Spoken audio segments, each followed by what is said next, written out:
காலையிலேயே ரொம்ப ஃப்ரெஷ்ஷா ஹாப்பியா கேட்க ஆரம்பிச்சிருக்கீங்க புதிகம் எஃப்எம் இனியவே இன்று with me Raji and Varun. காலை வணக்கம் ராஜி. என்ன ஃப்ரெஷ் ஹாப்பி ஒரே பாசிட்டிவா இருக்கு காலையிலே. அப்படியே எப்பயுமே பாசிட்டிவா தான் இருக்கணும் வரும். நம்ம பேச போற விஷயம் எப்படி வேணா இருக்கலாம். ப்ராப்ளம் எடுத்து வந்திருக்கலாம், ஒரு ஹாப்பியான விஷயமா எடுத்து வந்திருக்கலாம், ஒரு லைட்டான டாபிக் எடுத்து வந்திருக்கலாம். பட் எனிதிங் நம்ம ரொம்ப பாசிட்டிவா நம்ம ஒரு பாசிட்டிவான வைப்ரேஷனை கொடுத்தாதான் அவங்களும் ஹாப்பியா ஃப்ரெஷ்ஷா இருப்பாங்க இல்லையா? கரெக்டான மூட் செட்டில் தான் வந்திருக்கீங்க. ஏன்னா இன்னைக்கு நம்ம பேச போற விஷயம் பாத்தீங்கன்னா வேர்ல்டு ஹீமோஃபீலியா டே. ஹீமோஃபீலியா அப்படிங்கிறது ஒரு விதமான ப்ராப்ளம். அது குறிப்பிட்ட சில பேருக்கு மட்டும்தான் வருது. அந்த என்ன மாதிரியான பிரச்சனை, அதனால என்னென்ன விளைவுகள்லாம் ஏற்படுது, இப்போ எந்த நிலைமையில இருக்கு, அந்த மாதிரி சூப்பரா அந்த ப்ராப்ளம் பத்தி டாப் டு பாட்டம் ஃபுல்லா தெரிஞ்சுக்கலாம். நான் இந்த ஹீமோஃபீலியா அப்படின்ற வேர்டே நிறைய பேர் கேள்விப்பட்டிருக்க மாட்டாங்க. மேபி பயப்படுறதுக்கான சான்சஸும் கூட இருக்கு. ஸோ இது ஒரு ரத்தம் சம்பந்தப்பட்டமான ஒரு டிசார்டர் அப்படின்னே சொல்லலாம். ஹீமோ அப்படின்னா நமக்கு நிறைய பேர் தெரியும், ஹீமோகுளோபின் ரிலேட் பண்ணிப்பாங்க பிளட் அப்படின்னு சொல்லிட்டு. ஃபீலியா அப்படின்னா லவ், அன்பு அப்படின்னு சொல்லுவாங்க. இதனால பயங்கரமா வித்தியாசமாலாம் யோசிக்க வேண்டாம். இந்த பிளட் ரிலேட்டடான டிசார்டர் பேசிக்கலா இந்த ப்ராப்ளம்ஸ்ல இருக்கு. பட் ஆனா இது ஒரு ப்ராப்ளம் இல்ல. இதுலயும் நிறைய விஷயங்கள் சொல்யூஷனா இருக்கு. இதுலயும் நிறைய ட்ரீட்மெண்ட்லாம் வந்தாச்சு அட்வான்ஸ்டா அப்படின்னு பேசுறதுக்காக 2 கெஸ்ட் வர போறாங்க. ஓகே. அண்ட் இது பாத்தீங்கன்னா உலக ரத்தம் சம்பந்தப்பட்ட மரபு சார்ந்த நோய்களுக்கான ஒரு தினமாவும் இருக்கு. இதை பத்தி இன்னும் நிறைய தெரிஞ்சுக்கிறதுக்கு முன்னாடி வழக்கம் போல ஒரு நல்ல விஷயம் யோகா ஆசனா கத்துக்கலாம், பார்க்கலாம்.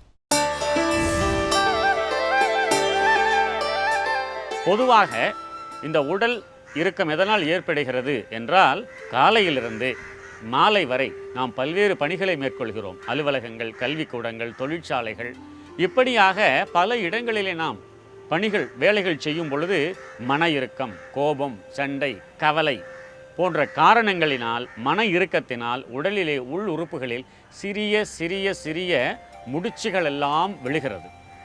அந்த முடிச்சுகள் உள்ளுக்குள்ளாராக இருந்து கொண்டு, நரம்புகளில் இருந்து கொண்டு சீவகாந்த தடைகளாக மாறுகிறது. ஆக இந்த உடலுக்குள்ளாராக இரத்த ஓட்டம், வெப்ப ஓட்டம், காற்றோட்டம், உயிரோட்டம் இவைகளெல்லாம் சீராக இயங்கினால் மட்டுமே உடல் நலமாக இயங்கும்.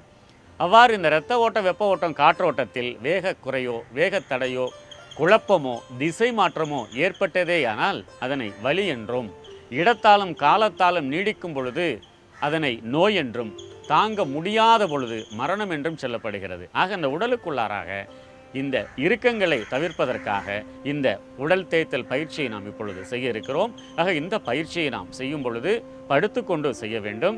ஆக வீட்டில் நாம் தனி அறையில் செய்யும் பொழுது நமது கை உடல் மீது நேரடியாக முழுமையாக பட வேண்டும்.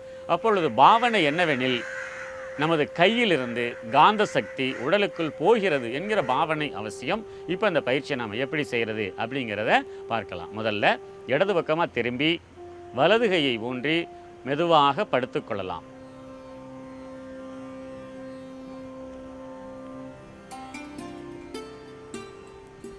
இரண்டு கால்களுக்கு நடுவில் பார்த்தீங்கன்னா ஒரு அடி இடைவெளி நல்லா ஃப்ரீயாக விட்டுக்கோங்க. முதல்ல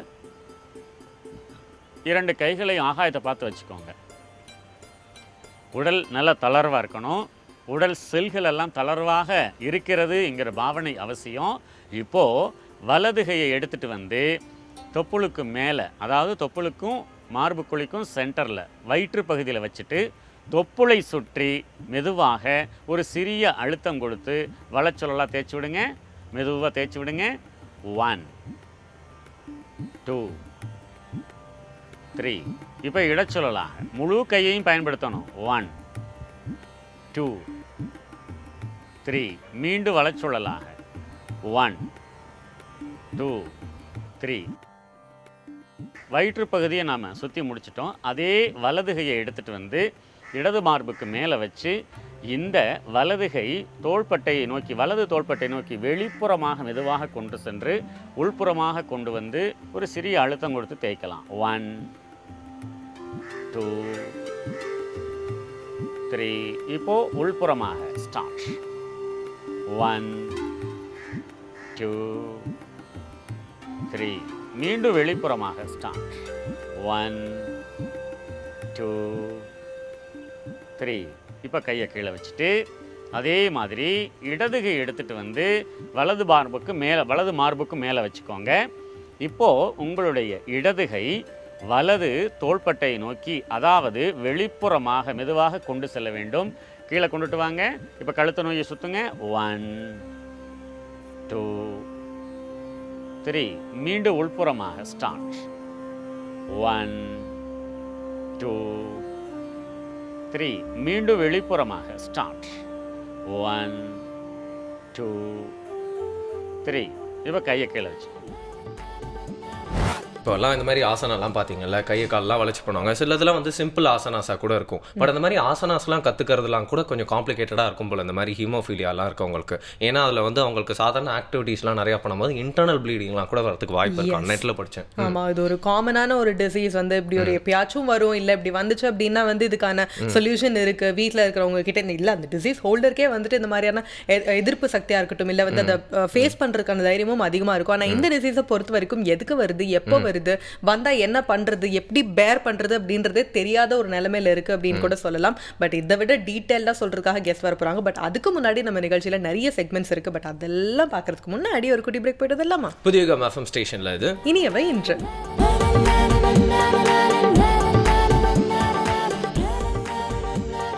வெல்கம் பேக். இது உங்கள் புதிய FM இனியவை இன்று with me Raji and Varun பார்த்தாச்சு. ஒரு சூப்பரான முத்திரையோட நம்ம ஆரம்பிச்சாச்சு. அடுத்தது வந்து நலமன்புடன் பகுதி வந்தாச்சு. இன்னைக்கு என்ன எடுத்துட்டு வந்திருக்காரு? புளிக்கு பசி எடுத்தாலும் புல்ல திங்காது அப்படின்னு சொல்லுவாங்க. பட் புளிக்கு தாகம் எடுத்தா கூட அருகம்புல் ஜூஸ் குடிக்கும், தெரியுமா உங்களுக்கு? பயங்கரமா வந்து நீங்க வந்து இதெல்லாம் பண்றதுனால இது அருகம்புல் ஜூஸா சொல்ல ஜூஸ்லாம் வந்து கேள்விப்பட்டிருப்பீங்க. பட் நம்ம கேள்விப்படாத ஒரு விஷயத்தை பத்தி பார்க்க போறோம் அப்படின்னு சொல்லலாம். அந்த அருகம்புல் இருக்குல்ல, அதை வச்சு ஒரு தைலம் வர பண்ணுவாங்களாம்பா. தைலம் ஜூஸே நம்ம வந்து குடிச்சது கிடையாது. நீதான் வந்து இந்த அவேர்னஸ் எல்லாம் கிரியேட் பண்றதுனால வந்து குடிக்கிற மாதிரி ட்ரை எல்லாம் பண்ணணும். இந்த தைலம் அப்படின்றது வந்து எதுக்காக செய்யறாங்க, எப்படி செய்யறாங்க அப்படின்றதெல்லாம் கத்துட்டு வந்துடலாம். அருகம்புல் தைலம்.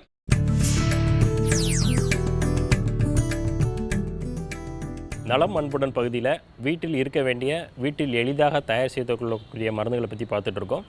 இன்றைக்கு நாம் பார்க்கக்கூடிய மருந்து அருகம்புல் தைலம்.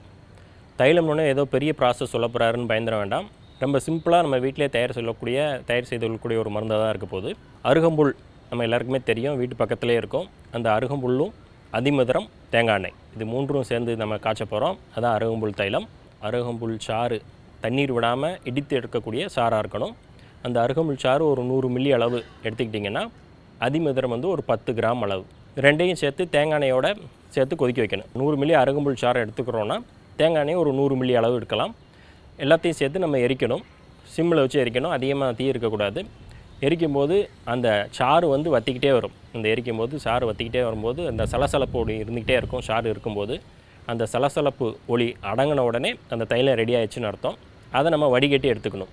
இந்த அருகம்புல் தைலத்தை தோலில் ஏற்படக்கூடிய தேமல், சொறி, சிரங்கு, பத்து, படை, மங்குன்னு சொல்லுவோம். உடம்புல வந்து ப்ரௌன் கலரில் முகத்தில் மற்ற இடத்துல எல்லாம் வந்து பரவிக்கிட்டு இருக்கும். அந்த மாதிரியான மங்கு, கரப்பான், இன்னும் என்னென்னே தெரியாமல் வரக்கூடிய காணாக்கடி, அதாவது அலர்ஜினால் ஏற்படக்கூடிய, அதை நம்ம வந்து என்ன கடித்ததுனால வரக்குது அப்படின்னு சொல்லக்கூடிய அந்த நோய்களை காணாக்கடின்னு அப்படின்னு நம்ம சொல்லுவோம். அந்த காணாக்கடினால் ஏற்படக்கூடிய தோல் வியாதிகள், அதாவது உடம்புல வந்து திட்டாக தடிப்புகள் ஏற்படும். ஒரு குச்சியால் அடித்தது போல் அலர்ஜி ஏற்படும். கண் வீங்கிக்கிடும், காது வீங்கிக்கிடும், ரொம்ப மிகுதியான அரிப்பு இருக்கும், சுரிஞ்சிக்கிட்டே இருப்பாங்க. அந்த மாதிரியான நோய்கள். பூஞ்சை நோய்கள், பூஞ்சையினால் ஏற்படக்கூடிய தொடை எடுக்குகள் ஏற்படக்கூடிய நோய்கள், இன்னும் அக்குள் ஏற்படக்கூடிய அரிப்பு, உடம்பு முழுவதும் ஏற்படக்கூடிய அரிப்பு, இது எல்லாத்துக்குமே ஒரு மிகச்சிறந்த மருந்தாக இந்த அருகம்புல் தைலம் பயன்படும். இதை வந்து குழந்தைகளுக்கு நம்ம வந்து பயன்படுத்த முடியும். குழந்தைகள், பெரியவர்கள் யாராக இருந்தாலுமே இந்த அருகம்புல் தைலத்தை பயன்படுத்தி முழுமையான நிவாரணம் பெறலாம். இதே வந்து ஒரு மருந்தாகவே பயன்படுத்தலாம். சிலருக்கு உள் மருந்தே வந்து தேவைப்படாது.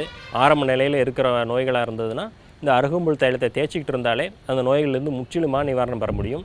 குறிப்பாக அந்த காணாக்கடின்னு சொல்லக்கூடிய அலர்ஜினால் உடம்பு வீங்கிக்கிட்டு இருக்கிறவங்க, உடம்பு தடிச்சிருக்கிறவங்க, அதிகப்படியான அரிப்பு இருக்கிறவங்கெல்லாம் இந்த அருகம்புல் தைலத்தை நன்றாக தேய்ச்சி ஊற வச்சு ஒரு 1 மணி நேரம் விட்டுட்டு அப்புறம் சுடுதண்ணியில் குளிச்சிங்கனாலே எந்த பிரச்சனையும் இருக்காது. என்ன காரணம் தெரியாமல் வரக்கூடிய தோல் வியாதிகள் எல்லாத்துக்குமே இந்த அருகம்புல் தைலத்தை வந்து பயன்படுத்த முடியும். சிலருக்கு அரிப்போடு எரிச்சலும் இருக்கும், ரத்தம் வரலாம், சளம் கசியலாம். அந்த மாதிரியான பிரச்சனை இருக்கவங்களும் இந்த அருகம்புல் தைலத்தை வந்து பயன்படுத்தலாம். இதை ஊற வச்சு குளிக்கிறது மூலமாக முற்றிலுமாக அந்த தோல் நோயிலிருந்து வெளிவர முடியும். காலை மாலை 2 வேளை பயன்படுத்தலாம். 2 வேளையும் தோல் நோயாளர்கள் குளிப்பது நல்லது. எப்போவுமே தோல் நோயாளர்கள் வந்து சுடுதண்ணியில் குளிக்கிறது மிகவும் நல்லது. அதே ஒரு மருந்தாக இருக்கும். இந்த தைலத்தையும் தேய்ச்சி ஊற வச்சு சுடுதண்ணிலையும் குளிக்கும்போது முற்றிலுமாக தோல் நோயிலிருந்து நம்ம வெளிவர முடியும். நம்ம வீட்டு அருகாமையிலே இருக்கக்கூடிய அருகம்புல்லை வச்சு ஒரு எளிமையான தைலத்தை வீட்டிலே செஞ்சு தோல் நோய்கள் உட்பட பல நோய்கள், தோலில் வரக்கூடிய பல நோய்கள்லேருந்து நம்ம வந்து வெளிவர முடியும். அதை நம்ம பயன்படுத்தி நலம் பெறலாம். அருகம்புல் தைலத்தை பத்தி பார்த்தாச்சு. அந்த தைலத்தை முதல்ல உங்க மேல தடவி தான் டெஸ்ட் பண்ணணும். இன்னும் டெஸ்ட் பண்ணணும். ஆனா வரும் இப்போ வந்து கேள்விப்படாத டிசீஸ்லாம் வருது, புதுசா நம்ம வந்து எக்ஸ்ப்ளோர் பண்றோம் அப்படின்னு சொல்லலாம். அந்த காலத்துல கண்டுபிடிச்ச நோய்களுக்கே வந்து தீர்வா நிறைய விஷயங்கள் கண்டுபிடிச்சிருப்பாங்க. மெடிக்கேஷனுக்கா சொல்லணும் அப்படின்னா இன்னும் புதுசா வர்றதுக்கும் ஆல்டர்னேட்டிவா நிறைய விஷயங்கள் கண்டுபிடிக்கிறாங்க அப்படின்னு சொல்லலாம். அண்ட் இதெல்லாம் ஈஸியா அவைலபிளா இருக்கு, இதெல்லாம் ரொம்ப நேச்சுரலா இருக்கு அப்படின்ற பட்சத்துல அதெல்லாம் அடாப்ட் பண்ணிக்கிறதுல ஒன்றும் தப்பு இல்லையே. என்னோ சொல்றீங்க. பட் எனிவே இப்போ புதுச்சேரி சரவணன் வந்து நம்மளுக்காக மல்லி சட்னி அப்படின்னு சொல்ல போறாரு. கொத்தமல்லி சட்னியா இருக்குமா அப்படின்னு சொல்லிட்டு எனக்கு ஒரே சந்தேகமா இருக்கு. பட் இந்த மல்லி சட்னியில அவர் ஏதாவது நம்மளுக்கே தெரியாத இன்கிரீடியன்ட் ஏதாவது ஆட் பண்ணி ஏதாவது டிஃப்ரெண்ட் ஃபியூஷன்லாம் பண்ணியிருந்தாருன்னா ஒரு கியூரியாசிட்டியோட பார்க்கலாம். அனைவருக்கும் வணக்கம். பசுமை உணவுகள் பகுதிக்கு உங்களை வரவேற்பதில் மகிழ்ச்சி அடைகிறேன். இன்றைக்கி நம்ம செய்ய போகிற உணவு கொத்தமல்லி சட்னி. இது எப்படி செய்யலாம் அப்படின்றதுக்கு முன்னாடி என்னென்ன தேவைன்னு பார்க்கலாம். கொத்தமல்லி பொடியாக நறுக்கியது, புதினா, கொஞ்சம் கருவேப்பிலை, பச்சை மிளகாய், இஞ்சி, தேங்காய் துருவல், பூண்டு, உப்பு தேவையான அளவு. முதல்ல கொத்தமல்லி கொஞ்சம் போட்டுக்கலாம்.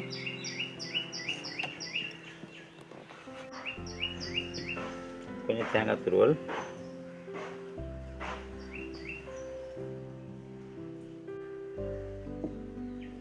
ஒரு 4 பல்லு பூண்டு, கொஞ்சம் இஞ்சி,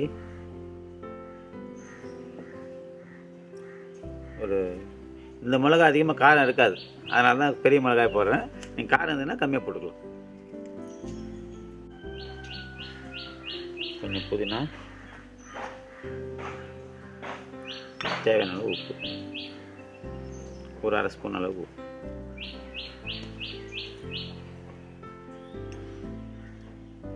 கொஞ்சம் கருவேப்பிலை,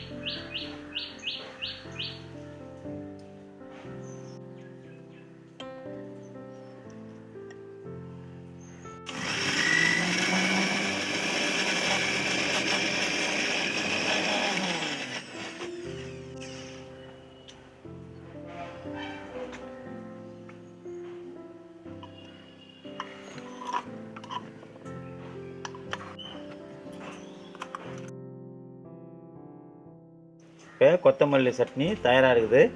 பித்தம் இருக்கிறவங்க இந்த கொத்தமல்லி அதிகம் சாப்பிட்லாம். அது மட்டும் இல்லாமல்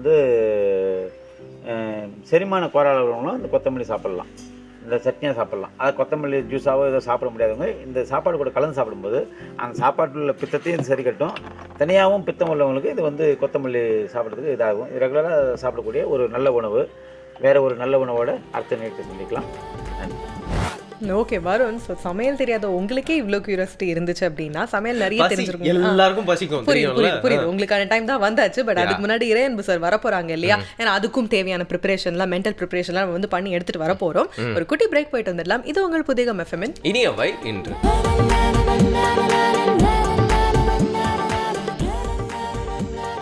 வெல்கம் பேக் அகெயின். காலை வேளையில் இனியவை என்ற நிகழ்ச்சியை தொடர்ந்து எல்லாருமே கேட்டு என்ஜாய் பண்ணிருக்கீங்க. இந்த பாசிட்டிவான நாளில் உங்ககிட்ட பேசி நிறைய விஷயங்களை தொகுத்து வழங்கிட்டு இருக்கிறது உங்கள் பெஸ்ட் ஃப்ரெண்ட்ஸான வருண் அண்ட் ராஜி. அண்ட் பார்த்தீங்கன்னா இன்னைக்கு நம்மளுக்கு நிறைய நல்ல விஷயங்கள் நடக்குதுன்னா அதுக்கு நம்ம நேத்தி செஞ்சதுக்கு கூட காரணமாக இருக்கலாம் இல்லையா? நேத்தி செஞ்ச ஷேலுக்கு இன்னைக்கு அது அந்த வினையை அறுப்பாங்க தெரியுமா? அதுக்கு தான் ஒரு பொன்மொழி ரொம்ப நாளாக நம்ம யூஸ் பண்ணிட்டு இருக்கோம் தெரியுமா உங்களுக்கு? வினை விதைத்தவன் வினை அறுப்பான் அப்படின்னு சொல்லுவாங்க. ஞாபகம் வச்சுக்கோங்க, வினை விதைத்தவன் வினை அறுப்பான். ஓகே, இது என்ன சொல்லி காமிக்கிற மாதிரி இருக்கு. பட் ஆனால் இது எந்த காலத்துலயும் அப்ளிகபிள். நம்ம நல்லது எல்லாருக்கும் சூட் ஆகும். நல்லது செஞ்சாலும் சரி, கெட்டது செஞ்சாலும் சரி, அது அப்படியே பின்னாடி துரத்திக்கிட்டே வரும் அப்படின்னு சொல்லுவாங்க. நான் கூட என்ன வச்சுட்டு இருக்கேன், நான் எப்ப பார்த்தாலும் நல்லதா செஞ்சுட்டு இருக்கேன். சோ அந்த வினையெல்லாம் எப்பதான் அறுக்க போறணும் அப்படி சொல்லி யோசிச்சுட்டு இருக்கேன். இதை பத்தி நம்ம இறையன் பையா சார் என்ன சொல்ல வராருன்னு பார்க்கலாம். வினை விதைத்தவன் வினை அறுப்பான், திணை விதைத்தவன் திணை அறுப்பான் அப்படின்னு நம்ம சொல்லுவோம். அப்படின்னா என்ன அர்த்தம்னா, ஒரு நல்லது செஞ்சவங்க நல்லதை தான் அனுபவிப்பாங்க, கெட்டது செஞ்சவன் ஏதோ ஒரு காலகட்டத்தில் ஒரு கெட்டதை அனுபவிப்பான், அவனுக்கு அதுவே திரும்ப வரும் அப்படிங்கிறது ஒரு பழமொழி நம்ம ஊர்லேயும் சொல்லுவாங்க. இப்போ இந்த பழமொழி உண்மையா?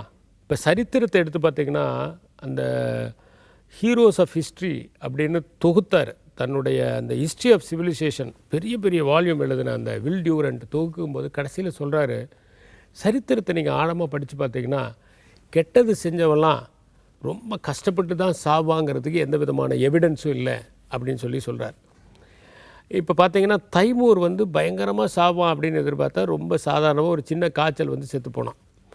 மனிதர்களுடைய தலைகளை கோபுரங்களாக நிறுவன தைமூர் செங்கிஸ்கான் பயங்கரமாக செத்து போவானா, ஒரு குதிரையிலேருந்து கீழே விழுந்து போய் செத்து போனான். இது மாதிரி எத்தனையோ பேர் மிக சாதாரணமாக அவர்கள் செய்த அந்த கொடுமைக்கு ஏற்றவாறு அவர்கள் தண்டிக்கப்பட்டார்களா அப்படிங்கிறது ஒரு கேள்வி. ஒரு சின்ன படத்தை பார்க்க நேர்ந்தது, மிகவும் முக்கியமான ஒரு படம் அது. எ பாய் இன் தி ஸ்ட்ரைப்டு பைஜாமா அப்படிங்கிறது அந்த படம். அது என்னென்னா, இந்த கான்சன்ட்ரேஷன் கேம்புக்கு ஒரு ஜெர்மனி ஒரு ஆர்மி ஆஃபீஸரை ப்ரமோட் பண்ணி அனுப்புகிறாங்க. அந்த அவருடைய பையன் பொண்ணு 2 பேர் இருக்காங்க. அந்த பையனுக்கு வந்து அந்த ஊரை விட்டு போக விருப்பமே இல்லை. ஏன்னா அவனுக்கு நிறைய ஃப்ரெண்ட்ஸ் அங்கே இருக்காங்க. அந்த புது ஊருக்கு போய் அந்த கான்சன்ட்ரேஷன் கேம்ப் பக்கத்துலேயே இருக்குது. அதுக்கு பக்கத்தில் இவங்களுக்கு ஒரு பங்களா இருக்குது. அங்கே யாரும் விளையாடுறதுக்கு யாருமே இல்லை. இந்த பையன் வந்து ரொம்ப போர் அடிக்குது, ஸ்கூலுக்கும் போக முடியாது. அதனால் என்ன பண்ணாங்கன்னா, வீட்டுக்கே வந்து ஒரு வாத்தியார் சொல்லி கொடுக்குறாரு. இவன் அந்த பாடத்தெல்லாம் அவ்வளோவா விரும்பலை. அப்போ வந்து இந்த ஜூஸ் அடிமைப்படுத்துறதுக்காக அவங்களுக்கு வந்து பைஜாமா, கோடு கோடு போட்ட பைஜாமா போட்டுட்டு வேலை பண்ணுற ஆளுங்க இருக்காங்க. ஒரு ஆள் வந்து இந்த உருளைக்கிழங்கெல்லாம் இவங்க வீட்டில் இது வந்து தோலெல்லாம் எடுப்பான். அவன் பேர் பேவல்னு பேர். ஒரு நாள் இவனுக்கு அடிபட்ட உடனே அவன் வந்து கட்டு கட்டி விடுவான். உனக்கு எப்படி கட்டு கட்ட தெரியும் அப்படிமா. நான் வந்து இதுக்கு முன்னாடி டாக்டராக ப்ராக்டிஸ் பண்ணிகிட்டு இருந்தேன். அப்புறம் ஏன் நீ உருளைக்கிழங்கு தோல் உரிச்சிக்கிட்டு இருக்கேன்னு அவன் அப்படியே ஒரு மாதிரி சோகமாக வந்துட்டு போயிடுவான். இந்த பையன் என்ன பண்ணுவான், ஒரு நாள் பெட்ரூமில் இருந்து பார்ப்பான், தூரத்தில் இந்த கான்சன்ட்ரேஷன் கேம்ப் தெரியும். இவன் அங்கே போவான். போய் அங்கே இருக்கிற ஒரு பையனை, அவன் பேர் ஷுமேல்னு பேர், அவனோட இவன் ஒரு நட்பை ஏற்படுத்திக்குவான். இவன் பேர் ப்ரூனோ. இவங்க 2 பேரும் க்ளோஸ் ஆகிடுவாங்க. ஒரு நாள் இவன் சொல்லுவான், நான் வந்து உன்னோட உள்ளே வந்து விளையாட்டுமா அப்படிமா. வரலாம், ஆனால் பற்றி இந்த மாதிரி பைஜாமா போட்டிருக்கணுமே, நாளைக்கு நீ ஒரு பைஜாமா கொண்டு வரையா, நீ எப்படி இந்த வேலிக்குள்ளே வருவ? வேலிக்குள்ளே வந்துடுவேன், கவலைப்படாத அப்படின்ட்டு இவன் என்ன பண்ணுவான், ஒரு ஷோவல் எடுத்துகிட்டு போய் அந்த வேலி கீழே ஒரு சின்ன ஸ்பேஸ் பண்ணி இவன் உள்ளே பூந்து அவன் கொடுக்குற அந்த பைஜாமா போட்டுட்டு இவன் துணியெல்லாம் போட்டுட்டு உள்ளே போவான். அந்த டைம் பார்த்து என்ன பண்ணுவாங்கன்னா, ஜெர்மன் ஆர்மி வந்து அன்னைக்கு அவங்கள அந்த கேஸ் சேம்பருக்குள்ளே அனுப்புறதுன்னு முடிவு பண்ணியிருப்பாங்க. இவங்க போனோடனே இந்த குழந்தைங்களையும் அந்த பெரிய இவங்களோட சேர்த்து இவங்க பைஜாமெல்லாம் எடுத்து எல்லாரையும் நேக்கடாக உள்ளே போய் அந்த கேஸ் சேம்பருக்குள்ளே இது பண்ணுவாங்க. இந்த சமாச்சாரம், இந்த பையன் மிஸ்ஸிங்குங்கிறத அவங்க அம்மாவுக்கு தெரிஞ்சு ஹஸ்பண்டுக்கிட்ட சொல்லி அவங்க ஹஸ்பண்ட் வந்து தேடி அந்த கான்சன்ட்ரேஷன் கேம்பை நோக்கி ஓடுவாங்க. ஆனால் இவங்க போகிறதுக்கு முன்னாடியே அந்த பையங்க வந்து மாட்டிக்கிட்டு அவங்க கருகிடுவாங்க. வெறும் சாம்பல் தான் இருக்கும். அதோட படம் முடியும். மிக மிக நேர்த்தியாக எடுக்கப்பட்ட படம். அதில் ஒரு மிக அழகான ஒரு வாசகம் இருக்கும். The lines may separate us but hope will unite us அப்படின்னு. கோடுகள் நம்மை பிரிக்கலாம், ஆனால் நம்பிக்கை நம்மை இணைக்கட்டும் அப்படிங்கிறது தான் அந்த வாசகம். மிக நேர்த்தியான ஒரு படம். இப்போ இந்த மாதிரி ஒரு படத்தை பார்த்தா நமக்கு என்ன தோணுதுன்னா, பரவாயில்ல, இவன் வந்து அந்த கேஸ் சேம்பருக்கு ரெஸ்பான்சிபிளாக இருந்தவன் இவன் வந்து திருந்துறான், அல்லது பாரு அவன் பையனும் அஃபெக்ட் ஆனான். இது மாதிரிலாம் நம்ம ஒரு சமாதானத்தை சொல்லலாம். வாழ்க்கையில் நமக்கு ரொம்ப நொடிஞ்சு போயிருக்கும்போது, ஐயோ ஏன் இப்படி நடக்குது, நமக்கு ஏன் இந்த மாதிரி ஒரு கொடுமை நடக்குது, நமக்கு ஏன் ஒரு அநியாயம் நடக்குது, நாம் பார்த்துக்கிட்டு இருக்கும்போதே உண்மை தோற்குதே அப்படிங்கிற மாதிரியான உணர்வு வரும்போது ஒரு ஆறுதல் அளிப்பதற்கு வேண்டுமானால் இந்த மாதிரியான சில சம்பவங்கள் நடக்கலாம். ஆனால் இது வந்து இந்த ப்ரூனோவுடைய விஷயத்தில்னா, அந்த ஷூமலனுடைய விஷயத்தில் என்ன எக்ஸ்ப்ளனேஷன் இருக்குது? அந்த ஷூமலோடு செத்து போனாங்களே லட்சக்கணக்கானவர்கள், கிட்டத்தட்ட 50 லட்சம் பேர், அவர்களுக்கு என்ன வந்து நாம் வந்து விளக்கம் அளிக்க முடியும்? அவர்கள் வாழ்க்கைக்கு முடிவும் அவர்களுடைய மரணத்திற்கான காரணத்திற்கும் நாம் என்ன விளக்கத்தை தர முடியும்? எந்த பொன்மொழியை தர முடியும்? எந்த பழமொழியை தர முடியும்? எல்லா நேரங்கள்லையுமே நல்லது செய்பவர்களுக்கு நல்லதே நடக்கும் என்பது சாத்தியமில்லை. அப்படின்னா நம்ம கெட்டது செஞ்சிடலாமா அப்படிங்கிற ஒரு கேள்வி எல்லாருக்கும் வரும். ஏன்னா நல்லது நடக்குங்கிற நம்பிக்கையில் தானே நம்ம நல்லது செஞ்சிட்ருக்கோம். நல்லதே நடக்காதுன்னா என்ன பண்ண முடியும் அப்படிங்கிற ஒரு கேள்வி எல்லாருக்கும் வரும். ஆனால் அதுக்கும் ஒரு விளக்கம் இருக்குது. அது என்னென்னா, நாம் நல்லது செய்கிறது நம்முடைய மகிழ்ச்சிக்காக. இப்போ ஒருத்தருக்கு நல்லது செய்கிறோன்னு வச்சுக்கோங்களேன், உடனே நமக்கு என்ன தோணுது? ஒரு மகிழ்ச்சி ஏற்படுது. இப்போ ஒருத்தர் வந்துக்கிட்டே இருக்காங்க, அவங்க தடுமாறிக்கிட்டு பொருள்கள்லாம் எடுத்துகிட்டு வராங்கன்னா அவங்களுக்கு போய் ஒரு உதவி பண்ணோம்னா இதுக்கு யாராவது நோபல் பிரைஸாக கொடுக்க போகிறாங்க? ஆனால் நமக்கு ஒரு சந்தோஷம், கஷ்டப்பட்டவங்களுக்கு வந்து ஒரு உதவி பண்ண அவங்க திரும்பி ஒரு சிரிப்பு சிரித்த உடனே நமக்கு ஒரு மகிழ்ச்சி. இதை யார் ரெக்கார்ட் பண்ண போகிறாங்க? இதை யார் டாக்குமெண்ட் பண்ண போகிறாங்க? இதை யார் ஃபேஸ்புக்கில் போட போகிறாங்க? இதை யார் வாட்ஸ்அப்பில் போட போகிறாங்க? இன்னும் சொல்ல போனால் இதெல்லாம் போட்டால் அசிங்கம் இல்லையா? ஆனால் நம்ம சந்தோஷத்துக்காக. அப்போ நல்லது செய்வது என்பது நம்முடைய மகிழ்ச்சிக்காக. திணை விதைப்பது என்பது நாம் அறுத்து சாப்பிடுவதற்காக அல்ல, யாரோ அறுத்தாலும் அவர்கள் பசியாரட்டும் என்கிற எண்ணத்திற்காக, யாரோ ஒருவருடைய பரிதாபமான அழுகுரலை துடைப்பதற்காக நல்லது செய்ய வேண்டியவர்களாக இருக்கிறோம். எனவே எல்லா நேரங்களிலும் வினை விதைப்பவர்கள் வினையை அறுப்பதில்லை. சில நேரங்களில் திணையை விதைப்பவர்களும் வினையை அறுக்க நேர்வதுண்டு.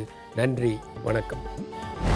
ஓகே, ஸோ வந்து வெயிட் பண்ணிட்டே இருங்க வருண். என்னைக்காவது ஒரு நாள் நீங்கள் செஞ்ச நல்லதுக்கு எல்லாம் உங்களுக்கு வந்து பஸ் ஸ்டாண்டில் வெயிட் பண்ணிட்டே இருக்கேன், அதெல்லாம் வந்து என்ன செய்யணும் இல்லையா? பட் இன்னைக்கு பார்த்தீங்கன்னா இப்போ நம்ம சீரியஸாக வந்து நிறைய விஷயங்களை கற்றுக்க வேண்டிய அண்ட் நிறைய பேருக்கு வந்து சொல்ல வேண்டிய நேரமும் வந்துருச்சு அப்படின்னு சொல்லலாம். நம்மளும் கூட சேர்ந்து கற்றுக்கலாம். நம்மளுக்கு சொல்கிறதுக்கு வராங்க 2 கெஸ்ட். இன்னைக்கு வந்து வேர்ல்டு ஹீமோஃபீலியா டே, ஏற்கனவே சொன்ன மாதிரி அதை பற்றி நம்மளுக்கு தெரிஞ்ச சில தகவல்லாம் சொல்லிட்டோம். பட் நிறைய தெரியாத தகவல்கள்லாம் இருக்குது. இதை பற்றி எல்லாருமே தெரிஞ்சுக்க வேண்டிய விஷயங்களும் இருக்குது. சொல்கிறதுக்காக ஒரு டாக்டரும் இன்னொரு கெஸ்ட்டும் வந்துட்டு இருக்காங்க. அதெல்லாம் வந்து பார்க்கறதுக்கு முன்னாடி ஒரு குட்டி பிரேக் எடுத்துகிட்டு போயிட்டு வந்துடலாம். எஸ், புதிகம் FM ஸ்டேஷன்ல கேட்டுட்டு இருக்கீங்க இனியவை என்று.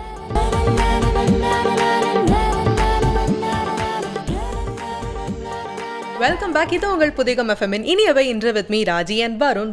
நான் ஏற்கனவே சொன்ன மாதிரி இன்னைக்கு வேர்ல்ட் ஹீமோஃபீலியா டே. அதுவுமா இன்னைக்கு 2 கெஸ்ட் வந்திருக்காங்க. ஒரு எக்ஸ்பீரியன்ஸ் ப்ளஸ் டெக்னிக்கலாக நிறைய விஷயங்கள் கற்று தெரிஞ்சுக்க போகிறோம். மிஸ்ஸஸ் அம்பிகா வந்திருக்காங்க, ட்ரெஷரர் ஹீமோஃபீலியா சொசைட்டிலேருந்து. வணக்கம் ma'am. Thank you so much for coming ma'am. And பார்த்தீங்கன்னா இன்னொரு கெஸ்ட் வந்திருக்காங்க. She's an haematologist doctor Revathi Raj from Apollo hospital. Thank you so much for coming again ma'am. First of all இதோட டேர்முக்கு அதிலேருந்து ஆரம்பிச்சதோட விளக்கத்தை கொடுத்துட்டு அண்ட் ஹீமோஃபீலியா அது ஏன் வருது, அதோட காசஸ் சொல்லுங்கள், அண்ட் இது வந்து எத்தனை டைப்ஸ் இருக்குது இதுலேயே அப்படின்னு சொல்லுங்கள் மேம்.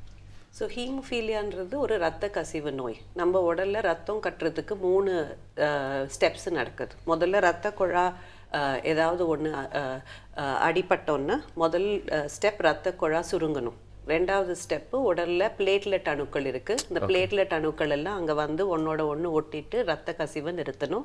3வது ஸ்டெப்பு உடலில் 13 ரத்த கசிவு தடுக்கக்கூடிய புரோட்டீன் சத்து நம்மளோட கல்லீரல் லிவரில் உற்பத்தி ஆகுது. அது எல்லாம் ஒன்றோட ஒன்று வந்து ஒட்டிட்டு ரத்த கசிவை நிறுத்தணும். ஸோ இந்த 3 ஸ்டெப்ஸில் எது பழுதடைஞ்சாலும் ரத்த கசிவு நோய் வரக்கூடிய வாய்ப்பு இருக்குது. ஹீமோஃபீலியா என்றால்னா இந்த 8ஆம் நம்பர் புரோட்டீன், இந்த 13 கிளாட்டிங் புரோட்டீனில் ஃபேக்டர் 8ஓ இல்லை ஃபேக்டர் 9ஓ பிறவிலிருந்தே கம்மியாக இருந்தால் அதை ஹீமோஃபீலியான்னு சொல்கிறோம். ஓகே. இன்னொரு விதமான இரத்த கசிவு நோய் இருக்குது, வான் வில்லிபிராண்ட் டிசீஸ். அதுலேயும் புரோட்டீன் 8ஆம் நம்பர் புரோட்டீன் கம்மியாக இருக்குது. பட் அதில் புரோட்டீன்ஸ் 8ஆம் நம்பர் புரோட்டீன் கம்மியாக இருக்கிறது கூட பிளேட்லெட்டும் கம்மியாக இருக்குது. ஸோ 2 விதமான பிரச்சனை von Willebrand. So haemophilia A factor 8 deficiency, haemophilia B factor 9 deficiency, von Willebrand disease. இது 3மே நம்ம காமனாக பார்க்குற ரத்த கசிவு நோய். இது by birth genetic disorders. Okay. And அதனால தான் பார்த்தீங்கன்னா இன்றைக்கி பேலன்ஸ்டாக இருக்கணும் நிறைய விஷயங்கள் தெரிஞ்சுக்கிறதுக்கு அப்படிங்கிறதுக்காக மெடிக்கல் சம்மந்தமாக வந்து நீங்கள் நிறைய விஷயங்களை கிளாரிஃபை பண்ணிருக்கீங்க. அண்ட் ப்ராக்டிக்கலாக இது எப்படி இருக்கும் அது பார்க்கறதுக்கு, அது மட்டும் இல்லாமல் என்னென்ன விதமாக வந்து அது பாதிப்புகள் ஏற்படும் அப்படிங்கிறத நேரில் பார்த்தவங்களே வந்திருக்காங்க. அண்ட் டே டு டே லைஃப்பில் வந்து இவங்க வந்து பார்த்தீங்கன்னா வந்து இதை பார்த்துட்டே இருக்காங்க. நீங்கள் ஏற்கனவே சொன்ன மாதிரி treasurer of hemophilia society. So அவங்ககிட்ட வந்து நம்மளோட கேள்விகள்லாம் தொடர்ந்து. ஓகே, ஸோ உங்கள் ஆர்கனைசேஷன் பற்றி பேசிக்காக சொல்லுங்கள். பட் அதுக்கு முன்னாடி உங்களோட குழந்தைக்கு வந்து இந்த ப்ராப்ளம் வந்து நீங்கள் எப்போ டயக்னோஸ் பண்ணீங்க, எப்போ கண்டுபிடிச்சீங்க? என்னோட குழந்தை 3 மாதம் இருக்கிறப்போ டிபிடி இன்ஜெக்ஷன் நான் போடுறதுக்கு போயிருந்தப்போ டிபிடி இன்ஜெக்ஷன் போட்டு முடிச்சுட்டு அந்த பிளட்டு நிற்கவே இல்லை. கிட்டத்தட்ட 2 ஹவர்ஸாக நாங்கள் எவ்வளோ ப்ரெஷர் கொடுத்துமே அந்த ஊசிங் வந்து நிற்கவே இல்லை அந்த குழந்தைக்கு. ஸோ ஆஃப்டர் 2 ஹவர்ஸ் திருப்பி நான் அதே ஹாஸ்பிட்டலுக்கு அவனை தூக்கிட்டு போனேன். பட் என்னோடய ஃபேமிலியில் ஆல்ரெடி என்னோடய பிரதர், மெட்டர்னல் அங்கிள் எல்லாமே இதை பற்றி எங்களுக்கு தெரிஞ்சதுனால சடனாக என்னால் ரிலேட் பண்ண முடிஞ்சு. மேபி ஹீமோஃபிலியாவாக இருக்குமோ, ஏன்னா என் தம்பி ஹீமோஃபிலியானால் பாதிக்கப்பட்டவன், என்னோட மெட்டர்னல் அங்கிள். ஸோ சடனாக நாங்கள் வந்து சிஎம்சி வெள்ளூருக்கு ஒரு செக்அப் பண்ணிடலாம் அப்படின்ட்டு at 3 months age I took him to the CMC Vellore ஹாஸ்பிட்டலுக்கு கொண்டு போனப்போ அங்கே தான் கண்டுபிடிச்சாங்க இவனுக்கு ஃபேக்டர் 8 டெஃபிஷியன்சி <1 அண்ட் சிவியர்னு கண்டுபிடிச்சாங்க. ஓகே, ஸோ உங்கள் சொசைட்டி பற்றி சொல்லிடுங்க. சொசைட்டி 1988 என்ன மாதிரியே ஒரு அம்மா வந்து இந்த மாதிரி ஒரு குழந்தைய வச்சு கஷ்டப்பட்டப்போ இந்த கஷ்டம் வந்து அவங்க குடும்பத்தில் பார்த்திங்கன்னா நிறைய டாக்டர்ஸ் எல்லா அட்வைஸ் கிடைச்சப்பவுமே ஒரு குழந்தை தவற நேரிட்டுது. ஸோ இவ்வளோ விஷயம் தெரிஞ்ச நம்மளே இவ்வளோ கஷ்டப்படும் போது இதை பற்றி ஒன்றுமே தெரியாமல் அவேர்னஸ் இல்லாத கிராமப்புறங்களில் இருக்க அம்மாமார்கள் இந்த மாதிரி இவங்கெல்லாம் என்ன பண்ணுவாங்கன்னு யோசித்ததன் விளைவாக ஒரு 4 பேர் சேர்ந்து 1988 இங்கே சென்னையில் ஹீமோஃபிலியா சங்கம் ஆரம்பிக்கப்பட்டது. இப்போது நாங்கள் கடந்த 2013ஆம் ஆண்டில் தான் எங்களோட வெள்ளி விழாவே கொண்டாடினோம். ஸோ நாங்கள் நிறைய சொசைட்டியில் பார்த்தா இந்த மாதிரி அவேர்னஸ் கொடுத்து மருந்து அவங்களுக்கு கரெக்டான டைமில் ட்ரீட்மெண்ட் கிடைச்சி நிறையா குழந்தைங்களை இப்போதைக்கு காப்பாற்றிட்டு இருக்கோம். ஓகே, ஸோ ஆஸ் யூஷுவல் நீங்கள் சொன்ன மாதிரி ஒரு டெக்னிக்கலாக நிறைய விஷயங்கள் தெரிஞ்சுக்கிறதுக்கு பதிலாக வந்துட்டு தெரிஞ்சுக்கிறது ரொம்ப அவசியம். And at the same time அதை வந்து எக்ஸ்பீரியன்ஸாக நம்ம கையில் வரும்போது அதை எப்படி நம்ம ஃபேஸ் பண்ணுறோம் அப்படின்ற விஷயங்களும் சேர்ந்தே கொடுத்தோம் அப்படின்னா வந்து இன்னும் யூஸ்ஃபுல்லாக இருக்கும் இல்லையா? எக்ஸாக்ட்லி. லைஃப் ஸ்டைலில் வந்து ஒருத்தர் ஒரு நாள் மீட் பண்ணுறப்போ வந்து இந்த மாதிரி காம்ப்ளிகேஷன்ஸ்லாம் நிறைய இடத்துல பார்த்துக்கிறதுக்கு வாய்ப்பு இருக்குது. பட் வந்து ஐடென்டிஃபை பண்ணுறதுக்கு இந்த மாதிரியான விஷயங்கள்லாம் வந்து அவங்களுக்கு தெரிஞ்சாதான் அப்படின்னு சொல்லலாம் இல்லையா? அப்படிதான் பார்த்தீங்கன்னா வந்து இதோட டயக்னோசிஸ் பற்றி நம்ம தெரிஞ்சுக்க போகிறோம். எப்போதுலேருந்து அந்த டயக்னோசிஸ் ஸ்டார்ட் பண்ணலாம், இதோட ப்ராசஸ் பற்றி சொல்லுங்கள் மேம். ஸோ ஏதாவது ஒரு குழந்தையோ இல்லை ஈவன் அடல்ட்ஸில் கூட டயக்னோஸ் ஆகலாம். லேசாக அடிப்பட்ட போது ஓவர் ப்ளீடிங் ஆகுது, இல்லை எங்கேயாவது ஒரு இடத்துல அடிப்பட்டால் அந்த இடத்துல ரத்த கட்டி மாதிரி ப்ளூ கலரில் இல்லை சிகப்பு கலரில், இல்லை பல் விழும்போது தொடர்ந்து ரத்த கசிவு வருது, இல்லை மைனராக ஏதாவது ஆப்ரேஷன் நெத்தியில் அடிப்பட்டு தையல் போடுறாங்க ஆனால் அது அந்த புண்ணு ஆறாமல் ரத்த கசிவு வந்துட்டே இருக்குது. இந்த மாதிரி சிம்டம்ஸ் யார் பார்த்தாலும் பிளட் டெஸ்ட் பண்ணுறது நல்லது. பிளட் டெஸ்ட்டில் ஃபுல் பிளட் கவுண்ட்டுன்னு பண்ணுவோம். ஹீமோக்ளோபின் எவ்வளோ, வெள்ளை ரத்த அணுக்கள் எவ்வளோ, பிளேட்லெட் அணுக்கள் எவ்வளோ. So first step platelet count நல்லா இருக்கா, அப்போ இது ஹீமோஃபீலியாவாக இருக்க வாய்ப்பு இருக்காது. அடுத்தது ரத்தம் கட்டுறதுக்கு பிடிடின்னு ஒரு டெஸ்ட் இருக்குது. அது இப்போ சென்னையில் மற்ற எல்லா சிட்டிஸ்லேயும் இந்த பிடிடி டெஸ்ட்டு காமன்லி அவைலபிள். 88ல் இவங்க சொன்ன மாதிரி வேலூர் அந்த மாதிரி பெரிய ஹாஸ்பிட்டலில் தான் இந்த மாதிரி ஸ்பெஷல் டெஸ்ட் அவைலபிள். பட் இப்போ ஆட்டோமேட்டட் லேப்ஸ் நிறைய வந்ததுனால இந்த பிடிடி டெஸ்ட் எல்லா இடத்துலையும் அவைலபிள். இது ரத்தம் எப்படி கட்டுறதுன்னு பார்க்குற டெஸ்ட். லேப்ல உள்ள ரத்தம் 15 செகண்ட்ல கட்டுறதுன்னா இந்த பேஷண்ட் ரத்தம் எத்தனை செகண்ட் எடுக்குதுன்னு கம்பேர் பண்ற டெஸ்ட் பிடிடி. இந்த ஹீமோஃபீலியா A and Bல பிடிடி மட்டும் அதிகமாக இருக்கும். அந்த பிடிடி அதிகமாக இருந்தால் அடுத்த ஸ்டெப்பு ஃபேக்டர் லெவல் எவ்வளோ இருக்குது ரத்தத்தில். நார்மலாக நமக்கு மினிமம் ஒரு ஃபேக்டரும் 1லேருந்து 13 அட்லீஸ்ட் 50% இருக்கணும். 50லேருந்து 100% நார்மல் ரேஞ்ச். ஸோ ஹீமோஃபீலியாவில் 8ஆம் நம்பர் புரோட்டீன் வந்து 1%க்கும் கம்மியாக இருந்தால் அது சிவியர் ஹீமோஃபீலியான்னு. 1 to 5% moderate haemophilia, above 5% mild haemophilia. So இது ரொம்ப முக்கியம். ஏன்னா டயக்னோசிஸ் பண்ணும்போது மைல்டா, மாடரேட்டா, சிவியரான்னு அவங்களுக்கு சொல்றது. பிகாஸ் சிவியர் ஹீமோஃபீலியானா அடிப்படாமையே ஸ்பான்டேனியஸாக ரத்த கசிவு வர வாய்ப்பு இருக்கு. அது இன்டர்னல் ப்ளீடிங்னு. ஸோ நம்ம சும்மா நடக்கும்போது ஜாயிண்ட்டுக்குள்ளேயோ சதைக்குள்ளேயோ ப்ளீட் ஆகிறதுக்கு வாய்ப்பு இருக்கு. அது சிவியர் ஹீமோஃபீலியா. சென்ஸ் எப்படி பண்ணணும்னா வெறும் வலி. ஸோ நடந்து இந்த ஒரு குழந்தை திடீர்னு அந்த ஜாயிண்ட் வீக்கமாக இருக்குது, அந்த இடத்துல காலை ஊன முடியலன்னா அங்கே ப்ளீடிங் இருக்குன்னு அர்த்தம். ஸோ அதுதான் ஃபர்ஸ்ட் சிம்டம். எல்லாரும் ஆர்த்ரைட்டிஸ்ன்னு நினச்சிப்பாங்க, பட் உள்ளே இருக்கிறது ரத்த கசிவு. இது ஆர்த்ரைட்டிஸ் சம்மந்தப்பட்ட நோய் இல்லைன்னு அது மருத்துவருக்கு கரெக்டாக டயக்னோஸ் பண்ண தெரியணும். அடுத்தது moderate haemophilia 1 to 5%. Everyday bleeding வராது, ஏதாவது அடிப்பட்டாதான் ப்ளீடிங் வரும், இல்லை ரொம்ப ஸ்ட்ரெயின் பண்ணி ஏதாவது செஞ்சா. மோர் தென் 5% இருக்கிறவங்களுக்கு கண்டிப்பாக அடிப்பட்டாதான் ப்ளீடிங் வரும், ஸ்பான்டேனியஸாக ப்ளீடிங் வர வாய்ப்பில்லை. ஏன்னா இந்த டயக்னோசிஸ் நம்ம சொல்லும்போது என்ன பர்சன்டேஜ் பார்த்து அவங்களுக்கு கவுன்சிலிங் பண்ணுறோம். இப்போ எவ்ரிடே ப்ளீடிங் இருக்கிற less than 1% ஃபேமிலிஸ் இதை பற்றி நல்லா தெரிஞ்சுக்கணும். ஏன்னா அவங்க வீடோடைய என்வாய்மெண்ட்டை மாற்றிக்கணும். அந்த பேபி தவழ்ந்து எழுந்து நிற்கும் போது இந்த மாதிரி டேபிள் ஹைட்டில் திடீர்னு எழுந்து நிற்க ட்ரை பண்ணும்போது தலையில் அடிபடலாம், இல்லை பெட்டிலேருந்து தெரியாமல் உருண்டு கீழே விழுந்தா, இந்த மாதிரி சிச்சுவேஷனில் ஸ்மால் அடின்னு நினைப்போம் தலையில், பட் அது உள்ளுக்குள்ள மூளைக்குள்ள ரத்த கசிவு வரத்துக்கு வாய்ப்பு இருக்கு. ஸோ சாஃப்ட் தரையில் நடக்கணும், எப்பவுமே ஷூஸ் போட்டுக்கணும், அடிப்படாமல் பார்த்துக்கணும். எவ்ரிடே இந்த மாதிரி பார்த்துக்கணுன்னா இது ரொம்ப ரொம்ப டிஃபிகல்ட் சிச்சுவேஷன். ஸோ இந்த டயக்னோசிஸ் பண்ணும்போது இது மைல்டா, மாடரேட்டா, சிவியரா, ஃபேக்டர் 8 டெஃபிஷியன்சியா, ஃபேக்டர் 9 டெஃபிஷியன்சியா, வான் வில்லிப்ராண்ட் டிசீஸா, இது கரெக்டாக நம்ம எடுத்து சொல்லணும். ஏன்னா ட்ரீட்மெண்ட்டும் ஒவ்வொன்றுத்துக்கும் வேறு வேறு. ஓகே, ஸோ வந்து ஒரு குழந்தைக்கோ இல்லை ஒரு பர்சனுக்கோ வந்து இந்த ப்ராப்ளம் வந்துருச்சு அப்படின்ற மாதிரி நம்ம டயக்னோஸ் பண்ணினதுக்கு அப்புறமா என்னென்ன மாதிரியான ப்ராப்ளம்ஸ் டெய்லி பேசிஸில் வந்து அனுபவிக்கிறாங்க? இப்போ அட்மாஸ்ஃபியர்லேருந்து எல்லாமே கரெக்டாக இருக்கணும், ஃபேமிலி வந்து சப்போர்ட் பண்ணணும் அப்படின்லாம் சொல்கிறாங்க. ஸோ டெய்லி என்னென்ன ப்ராப்ளம்ஸ் வந்து ஃபேஸ் பண்ணுறாங்க? ஸ்கூல்ஸில் பார்த்தீங்கன்னா பசங்க இந்த 10 இயர்ஸுங்கும் போது விளையாடும் போது தள்ளி விட்டுருப்பாங்க, பெஞ்சில் இடிச்சிருப்பாங்க. ஸோ அந்த மாதிரி டைமில் எங்களுக்கு இன்டர்னல் ப்ளீடிங் தான் நாங்கள் ரொம்ப ஃபேஸ் பண்ணுற ப்ராப்ளம். ஏன்னா அந்த இன்டர்னல் ப்ளீட் ஆச்சுன்னா அந்த இடம் ரொம்ப ஸ்வெல் ஆகிடும். ஸ்வெல் ஆயிடுச்சுன்னா அந்த இடத்த அவங்களால நகட்டவே முடியாது, காலை வந்து அசைக்கவே முடியாது. இஃப் நீ ப்ளீடுன்னு வச்சுக்கோங்க, நீ ப்ளீடுங்கும் போது அந்த காலை அவனால் மொபிலைஸ் பண்ணவே முடியாது. அந்த பெயின் வந்து ஆஸ் அ மதர் நான் வந்து நிறையா வாட்டி பார்த்துருக்கேன். டாலரேட் பண்ண முடியாத பெயின், தூங்க முடியாது அந்த குழந்தையால். ஸோ ஒரு குழந்தை தூங்கலைன்னா நாங்களும், ஈவன் நான் ஃபேஸ் பண்ணியிருக்கேன், 2 days கண்டினியூஸாக தூங்காமல் இருந்திருக்கோம் நாங்கள். அவ்வளோ தூரம் பெயினில் கத்திட்டே இருப்பாங்க. ஒவ்வொரு ஹீமோஃபிலிக் ஒரு மதர்கிட்ட கேட்டிங்கன்னா அந்த பெயின் தான் எங்களுக்கு வந்து ஃபஸ்ட்டு, அம்மா அந்த வலி ஏதாவது செய்யுமா, அம்மா எங்களுக்கு ஏதாவது செய்யுமா, அந்த வார்த்தை வந்து அப்படி தான் அந்த குழந்தைங்கிட்டேருந்து வரும். Continuous 2 days. ஈவன் ஃபேக்டர் நாங்கள் கொடுத்தா கூட அந்த ப்ளீடோட சிவியாரிட்டிக்கு தகுந்த மாதிரி திருப்பி கூட நாங்கள் அந்த 8 hours கழிச்சு, ஃபேக்டர்ஸ் 8 hours தான் வேலை செய்யும் நல்லா ஃபுல் இதில் இருக்கும்போது. So even after 8 hours we have to give another infusion.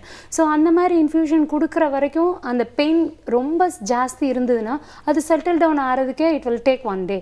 So அந்த 1 டேயும் அந்த பசங்க படுற கஷ்டம் வந்து சொல்லவே முடியாது. வலியில் துடிப்பாங்க, அப்படி தூங்க முடியாது.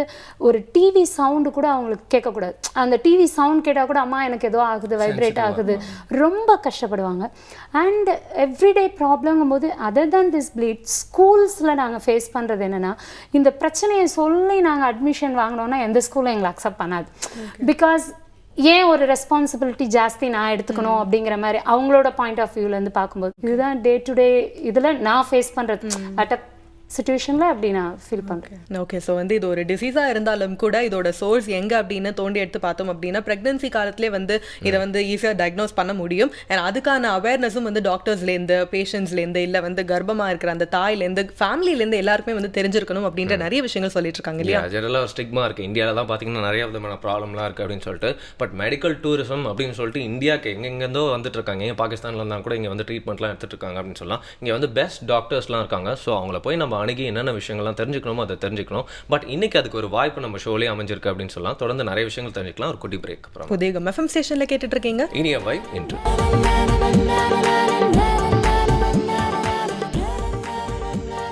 வெல்கம் பேக் டு யுகம் எஃப்எம் ஸ்டேஷனில் இனியவான நிகழ்ச்சி இந்த காலை வேலையில் கேட்டு என்ஜாய் பண்ணிருக்கீங்க. ஒரு நாளும் பார்த்தீங்கன்னா பாசிட்டிவான விஷயத்தோட வந்து ஒரு நாள் ஆரம்பிக்கணும் அப்படின்னு சொல்லுவாங்க. அப்படி தான் இன்றைக்கி வந்து ஒரு பிரச்சனையே இல்லை, எல்லாத்துக்கும் ஒரு தீர்வு இருக்குது அப்படிங்கிற மாதிரி ஆரம்பிச்சிருக்கோம். இன்றைக்கி வந்து வேர்ல்டு ஹீமோஃபீலியா டே. இதை பற்றி நிறைய விஷயங்கள் வந்து பேசிக்கான விஷயங்கள் வந்து தெரிஞ்சிருக்கோம் அப்படின்னு சொல்லலாம் இல்லையா? எஸ், டெக்னிக்கலாகவும் ப்ளஸ் வந்து ஒரு ப்ராப்ளம் வந்துச்சு அப்படின்னா அதை வந்து எப்படி ஹேண்டில் பண்ணும் அப்படின்றது வந்து ப்ராக்டிக்கலாகவும் சொல்லிக் கொடுக்கறதுக்காக 2 guests நிறைய விஷயங்கள் சொல்லிட்டு இருக்காங்க. தொடர்ந்து பேசலாம். எனக்கு இன்னொரு டவுட் இருக்குது. இதை பற்றி பார்த்தீங்கன்னா வாழ்நாள் முழுவதும் இருக்கும் ஒரு 1 லைஃப் டைம் டிசீஸா அப்படிங்கிறது தான் மேம். ஸோ அதை பற்றி சொல்லுங்கள். இந்த ஹீமோஃபீலியான்றது it's a genetic disorder. So எப்படி நம்மளுடைய எல்லா அணுக்களுக்குள்ளேயும் குரோமோசோம்ஸ் இருக்குது. மொத்தம் 46 குரோமோசோம். கேர்ளாக இருந்தால் 2 X குரோமோசோம், பாயாக இருந்தால் ஒரு X ஒரு Y குரோமோசோம். ஸோ இதுதான் நம்மளுடைய முடி வந்து சுருட்டியாக ஸ்ட்ரெயிட்டாக, கண்ணு ப்ளூ கலராக பிளாக் கலராக எல்லா கேரக்டரிஸ்டிக்ஸும் கொடுக்கறது. அதே மாதிரி ஃபேக்டர் 8 புரோட்டீன் உற்பத்தி ஆகிறதுக்கு, 9 புரோட்டீன் உற்பத்தி ஆகிறதுக்கு இதுக்கு உண்டான ஜெனட்டிக் இன்ஃபர்மேஷனும் நம்மளோட குரோமோசோம்ஸ்ல தான் இருக்கு. ஹீமோஃபீலியா ஜீன்ன்றது X குரோமோசோம்ல இருக்கு. ஸோ கேர்ள்ஸுக்கு 2 X குரோமோசோம் இருக்கிறதுனால ஒன்று பழுதடைஞ்சிருந்தா கூட இன்னொன்று ஒன்று காம்பன்சேட் பண்ணும். ஸோ கேர்ள்ஸ் ஆர் கேரியர்ஸ், அந்த நோயால் பாதிக்கப்பட மாட்டாங்க.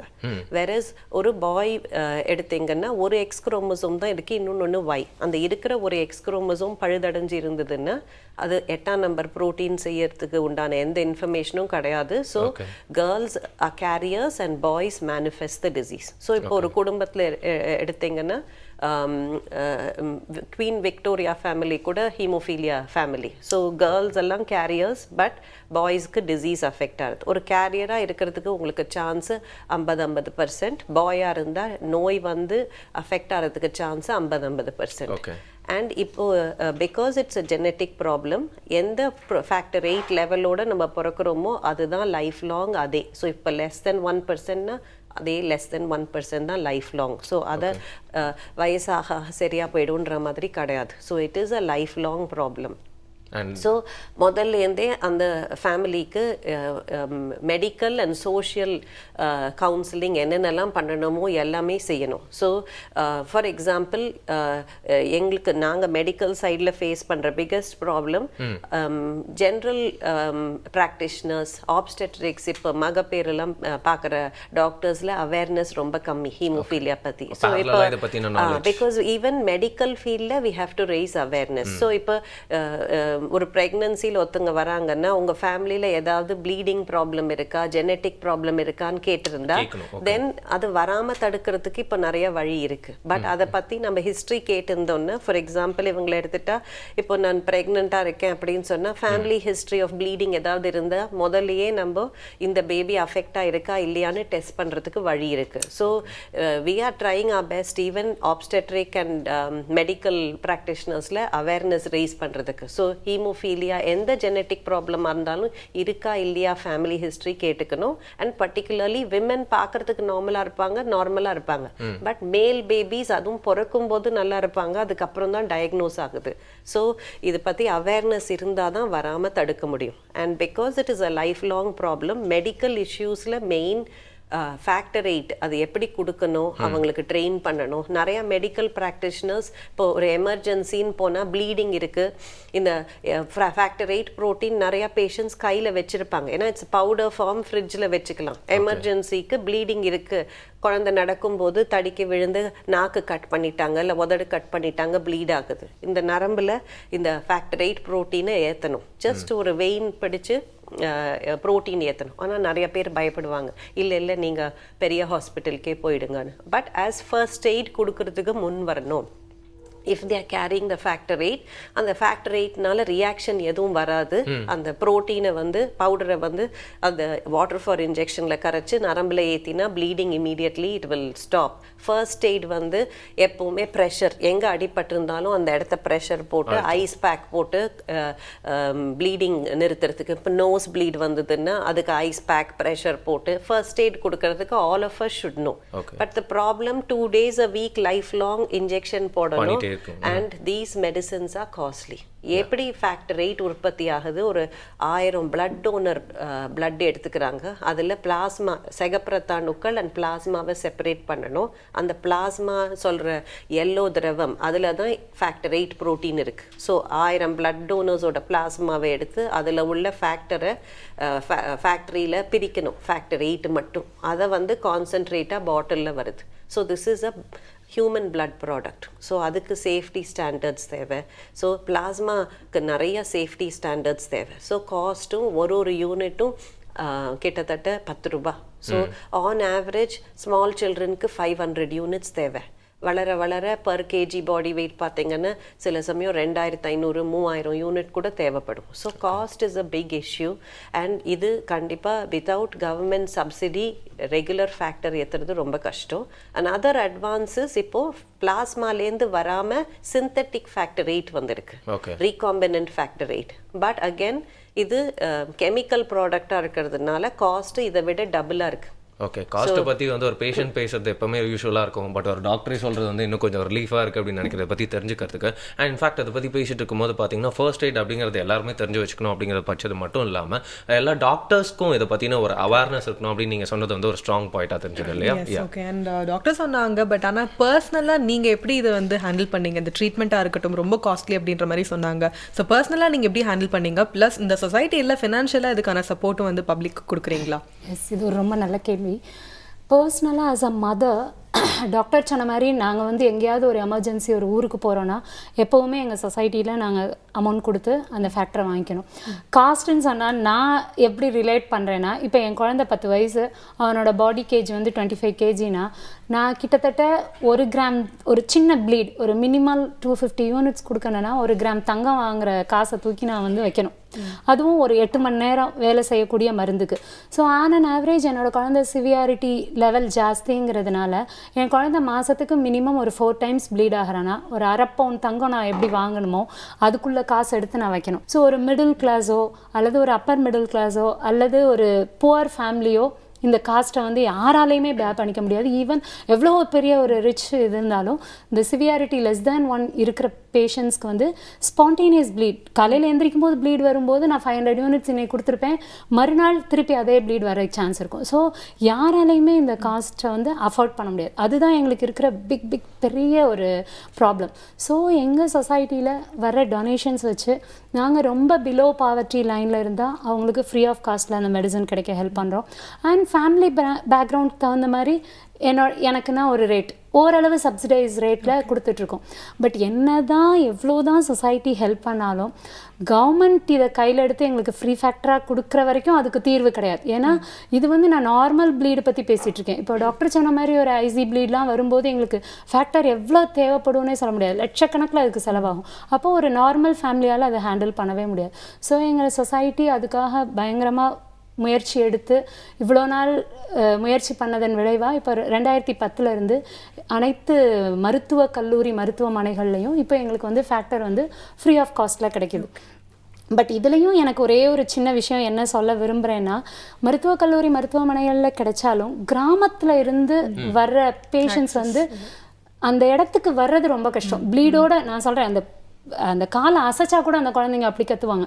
ஸோ ஒரு கிராமம், ஒரு இன்டீரியராக ஒரு கிராமத்தில் ஒரு குழந்தை இருந்ததுன்னா பஸ் வசதி இருக்காது அவங்களுக்கு. அந்த குழந்தைய தூக்கிட்டு இங்கே வர்றதுக்குள்ள அந்த ப்ளீட் பயங்கரமாக ஜாஸ்தியாயிரும். இப்போ காலையில் அவனுக்கு ப்ளீட் ஆச்சு, அந்த பஸ்ஸை பிடிச்சி அவங்க இங்கே வந்து மத்தியானம் சேர்றதுக்குள்ள அந்த ப்ளீட் டபுள் மடங்காயிரும்.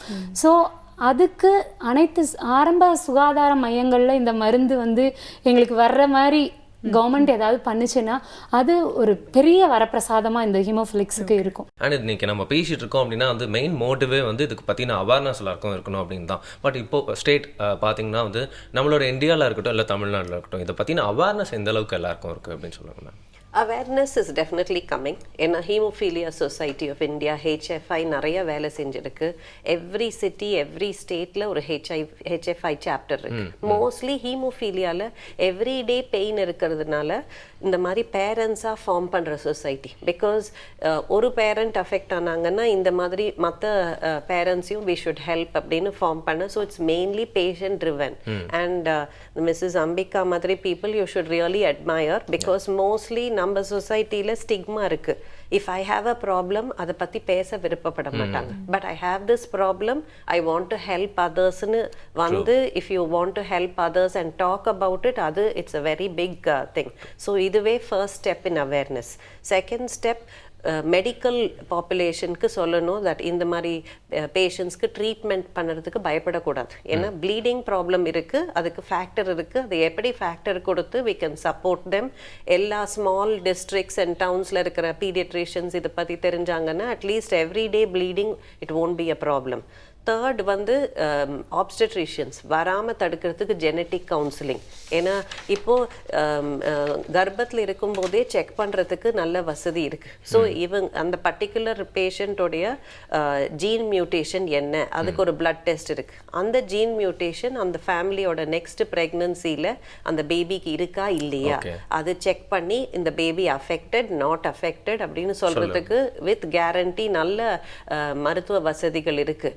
ஆனால் அந்த டெஸ்ட் செய்யறதுக்கு அதை பற்றி அவேர்னஸ் இல்லாததுனாலையோ இல்லை அந்த எக்ஸ்பென்ஸ் கொடுக்க முடியாததுனாலையோ செய்யாமல் இருக்கக்கூடாது. ஏன்னா இது லைஃப் லாங் சஃபரிங். ஸோ இன்னொரு குழந்தை அந்த மாதிரி சஃபர் பண்ணக்கூடாது. சம் ஃபேமிலிஸ் பார்க்கணும் 2 or 3 children அதே நோயோட பாதிக்கப்பட்டிருக்காங்க. அது கண்டிப்பாக ப்ரிவென்ஷன் ஒரு பெரிய டார்கெட். ஸோ இந்த மாதிரி நிகழ்ச்சிகளில் முக்கியமாக அதுதான் we want to do that.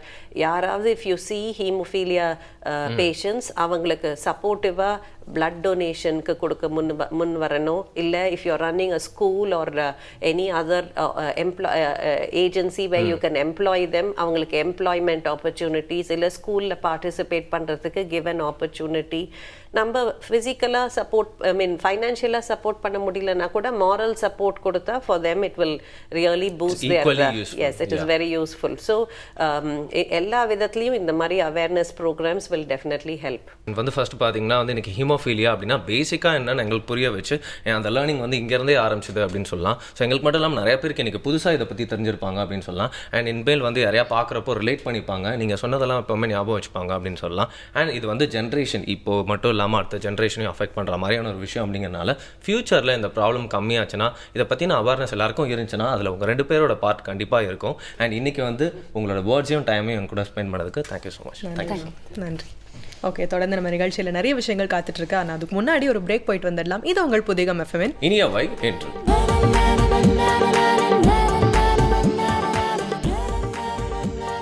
Welcome back. இது உங்கள் புதிகம் எஃப்எம் இனியவை இன்று with me Raji and Varun. So வந்து ஒரு பெரிய விஷயத்த வந்து கற்றுக்கிட்டோம். அண்ட் வந்து ஒரு டிசீஸ் அப்படின்றது வந்து கற்றுக்கிட்டதை விட இப்படி ஒரு சொசைட்டியில் ஒரு ப்ராப்ளம், இது ஒரு ரேர் டிசீஸ் தான். பட் ஆனால் ரேராக வந்தாலும் கூட அது எப்படி ஒரு சொசைட்டிலேருந்து ஒரு இண்டிவிஜுவலாக நமக்கு எவ்வளோ ரெஸ்பான்சிபிலிட்டி எடுத்து எவ்வளோ புரிஞ்சுக்கணும் அப்படின்றதெல்லாம் நமக்கு நிறைய எக்ஸ்பிளைன் பண்ணாங்க அப்படின்னே சொல்லலாம். எக்ஸாக்ட்லி. அண்ட் நெக்ஸ்ட் நம்மளுக்கு ஒரு சூப்பரான விஷயத்தை பற்றி எக்ஸ்பிளைன் பண்ணுறதுக்காக தான் வந்திருக்காரு அரசேந்திரன் சார். என் ஃப்ரெண்டு வந்து துபாயிலேருந்து கால் பண்ணி, மச்சி மிடில் ஈஸ்ட்டில் எப்படி இருக்குன்னா அப்படின்னு ஆரம்பித்தான். தம்பி இங்கே மிடில் ஈஸ்ட் மாதிரி தான் பாருக்கு, வெளில போனா அப்படின்னு நான் சொல்லிட்டு இருந்தேன். அப்போ தான் அவனுக்கு யோசிச்சு பார்த்துருந்தேன். அந்த இடத்துல பார்த்தீங்கன்னா வந்து ரொம்ப வெயில்லாம் அடிக்கும் அப்படிலாம் சொல்லுவாங்க. பட் நாங்கள் லைஃப் ஸ்டைலே ரொம்ப டோட்டலாக வேற மாதிரி இருக்கு. பட் நம்ம சென்னையில் என்ன தான் வெயில் அடிச்சா லைஃப் ஸ்டைலே இங்கே டோட்டலாக வேற மாதிரி இருக்கு இல்லையா? ஓகே, இப்போ தமிழரும் பகுதியில் நீங்கள் என்ன சொல்ல வரீங்க? நான் என்ன சொல்ல வரேன் அப்படின்னு கேட்குறீங்களா? இதுக்கே நீங்கள் இவ்வளோ அதிர்ச்சியானா நெக்ஸ்ட் நீங்கள் கற்றுக்க போகிற விஷயத்தை பார்த்தீங்கன்னா இன்னும் அதிர்ச்சி ஆயிருவீங்க. என்ன விஷயம்? காபூல் அப்படின்னு கேள்விப்பட்டிருக்கீங்களா? காபூல், ஆப்கானிஸ்தான் போயிருக்கீங்களா? நானும் போனதில்லை. இந்த காபூல் அப்படிங்கிறது அதோட கேபிட்டல் அப்படின்றது தெரியும். பட் இந்த காபூல்ன்ற வார்த்தைக்கு ஏதோ வேர் சொல்லிருக்கான், ரொம்ப இன்ட்ரெஸ்டிங்காக இருக்குமா. ஸோ அதை பற்றி நம்ம கண்டிப்பாக தெரிஞ்சுக்கிட்டே ஆகணுமா, கற்றுக்கலாம். அதாவது நான் இந்த தமிழ் உலக மொழிகளுக்கெல்லாம் மூலம், உலக மொழிகள் எல்லாவற்றுக்குள்ளும் இந்த தமிழ் குருதி ஓடி இருக்கிறதுங்கிறத தேடிக்கொண்டே இருக்கிறவன்.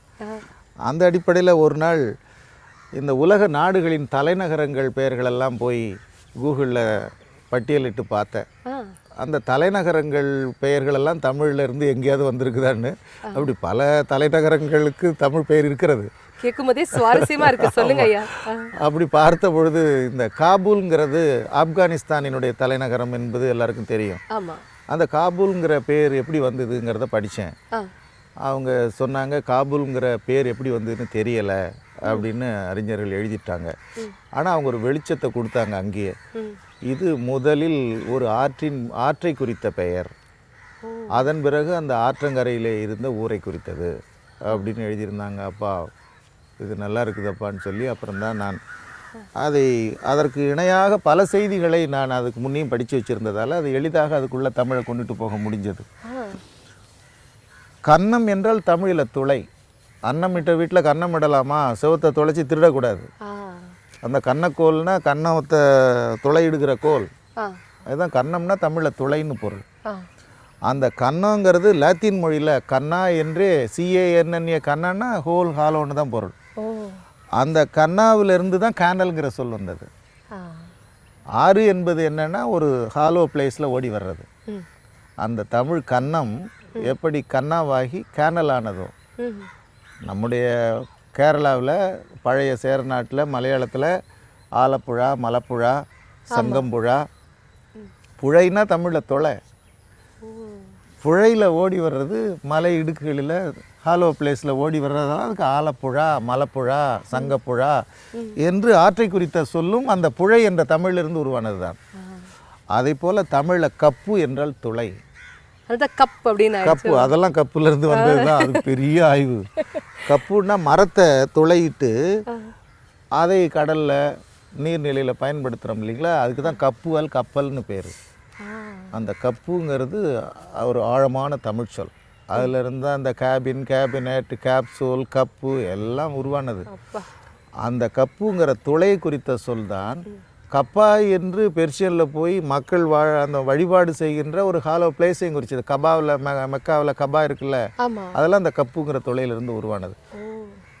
அதுக்கு பக்கத்தில் தான் காபூல், பக்கத்து நாடு தான் அது. எனவே அங்கே ஒரு ஆழமான துளையான நிலத்தில் பள்ளமான பகுதியில் ஓடி வந்த ஆற்றுக்கும் அந்த கபூல் என்று ஆற்றை குறித்திருக்கிறது. இதுதான் கபூல். அந்த கபூல் என்பது ஆற்றை குறித்த பெயர். ஆற்றை எவ்வாறு அது குறித்தது? ஆலப்புழா, மலப்புழா, சங்கப்புழா, கன்னா, கேனல் தான் சேனல். பிறகு ஆறு போல் அந்த ஓட்டம் போல் ஓடுகிற அலைவரிசை, அதான் சேனல்னு அன்னைக்கு சொல்லிட்டு வரோம். நம்ம டிவி அலைவரிசையும் சேனல் தான். அந்த கன்னம்ங்கிற துளைச்சொல் ஆற்றை குறிப்பதற்கு அடிப்படையாக இருந்தது. புழை என்ற தமிழ்ச்சொல் ஆற்றை குறிப்பதற்கு அடிப்படையாக இருந்தது. கப்பு என்ற தமிழ்ச்சொல்லும் தான் அப்படி இந்தியாவை தாண்டி வடமேற்காக ஒரு பெருங்கூட்டம் தமிழ் மக்கள் தான் உலகம் முழுக்க பரவினார்கள். அங்கும் போய் அந்த ஆறு பள்ளமான பகுதியில் ஓடி வரதால் கப்பூல் என்று சொன்னார்கள். அதன் பிறகு அந்த ஆற்றங்கரையில் அமைந்த நகரத்தை கபூல் என்று சொன்னார்கள். ஆனால் இந்த கப்பு, கல்லுதல், தோண்டுதல், கல்பு, கப்பு என்றெல்லாம் இந்த சொல் உருவான வரலாறு தமிழ் தெரியாததால் அவர்களால் எழுத முடியவில்லை. எந்த அறிஞர்களாக இருந்தாலும் அதற்கான வரலாறு அவர்கள் பேசுகிற மொழிக்கு மூலமாக இருக்கக்கூடிய ஒரு மொழியில் இருக்கிறது என்பது தெரியாததால் தெரிய முடியவில்லை. கண்டிப்பா நாம் தமிழையும் மற்ற மொழிகளையும் வைத்து பார்க்கிற பொழுது எல்லாவற்றையும் தாங்கி கொண்டிருக்கிறது இந்த தமிழ். ரொம்ப அற்புதமா சொன்னீங்க. அதுதான் கபூல், அதான் காபூல். கண்டிப்பா அதாவது கப்பு. ஆமா, கல் தோன்றி மண் தோன்றா காலத்தை முன் தோன்றிய மூத்த மொழி தமிழ் மொழி அப்படிங்கிறதுக்கு இதுவே எவ்வளவு அழகான ஒரு சான்று இல்ல. அந்த ஆப்கானிஸ்தானுடைய தலைநகரமான காபூல்ல இருந்து இன்னைக்கு நம்ம பிரியாணி வரைக்கும் எல்லா இடத்துலயும் இருக்கக்கூடிய காபூலுக்கு வந்து அடித்தளம் என்ன அப்படின்னு பார்த்தா நம்முடைய தமிழிலிருந்து தோன்றிய கப்பு தமிழ் உறவினர்கள் தான். ஆமா, ரொம்ப அழகா சொன்னீங்க ஐயா. கப்பு அப்படிங்கறதா இதனுடைய அடித்தளம், ஆணி வார்த்தை, வேர்வார்த்தை. கப்புடை நாவினர் என்று கம்பன் சொல்லுவான். தொலைபட்ட நாவினரை கப்புடை நாவினர். கப்பு என்பது அழகான தமிழ் சொல். ரொம்ப அழகா தமிழை வந்து தப்பு இல்லாம பேசினாலே அவ்வளவு அழகா இருக்கும் அப்படிங்கிறதுக்கு இதுவுமே ஒரு சான்று. அப்படியே ஷோட எண்டுக்கு வந்தாச்சு. பட் அதுக்கு முன்னாடி நமக்கு முக்கியமான வேலை இருக்கு இல்லையா? வெப்சைட் என்ன எடுத்துட்டு வந்திருக்கீங்க இன்னைக்கு? வெப்சைட்லாம் தேவையில்லை. உங்களுக்கு வந்து ஹீமோஃபிலியா பற்றி ஏதாவது டவுட்ஸ் இருந்துச்சுன்னா நீங்கள் உடனே ராஜிக்கு கால் பண்ணி கேட்கலாம். அப்படின்னு சொன்னால் நீங்களாம் நம்ப மாட்டீங்களா? அதனால தான் உங்களுக்குலாம் சூப்பரான வெப்சைட் எடுத்துட்டு வந்திருக்கேன். இந்த ஹீமோஃபிலியா பற்றி எல்லாருமே தெரிஞ்சுக்கணும் ஜென்ரலாக. அண்ட் எனக்கே இதை பற்றி நிறைய இன்ஃபர்மேஷன்ஸ்லாம் தெரியணும் அப்படின்னு நான் நினைக்கிறேன். அப்படின்னா இந்த வெப்சைட்டில் போய் பார்த்தா எனக்கு யூஸ்ஃபுல்லாக இருக்கும்னு நான் நினச்சேன். எனக்கு மட்டும் இல்லை, எல்லாருக்குமே யூஸ்ஃபுல்லாக இருக்கும். ஹீமோஃபிலியா.in